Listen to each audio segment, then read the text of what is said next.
And then, so Bharata is telling, Bharat Maharaj is showing that if one is actually serving the Lord in devotion, serving Krishna with bhakti or devotion, then he can give up all material comforts.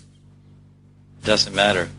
Then there's a prayer by Lord Shiva, and he shows that the devotee is completely disinterested in heaven or hell. He simply desires to serve the Lord.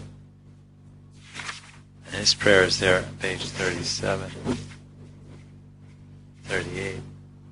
He says, "My dear Sati," that's his wife, Parvati, "persons who are devoted to Narayan, or Krishna, are not afraid of anything.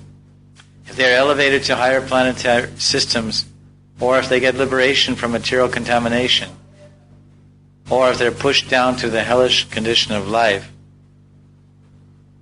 in any situation, they're not afraid of anything, simply because they have taken shelter of the lotus feet of Narayan. For them, any position in the material world is as good as another." So that this shows that Lord Shiva is saying, they don't care about liberation. They don't even care if they go to hell. They're not afraid, because they've taken shelter of Lord Narayan. You see in Prahlad Maharaj, Prahlad was a 5-year-old boy. He was a prince, and his father was an atheist, a very staunch atheist. And his son, the Prince Prahlad, he was a great Vaishnava, devotee, a very pious religious boy. And so his father became envious of him, and he wanted to kill him in so many ways. But Prahlad Maharaj was never afraid. He was always chanting and always remembering the Lord. And he didn't have any fear. His father threw him off a cliff.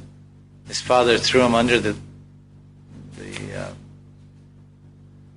feet of an elephant. He threw him in a pit of poisonous snakes.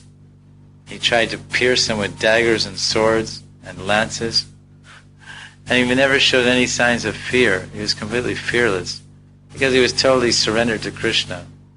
He said, "Rake Krishna mare Krishna rake ke." If Krishna wants to protect me, no one can kill me.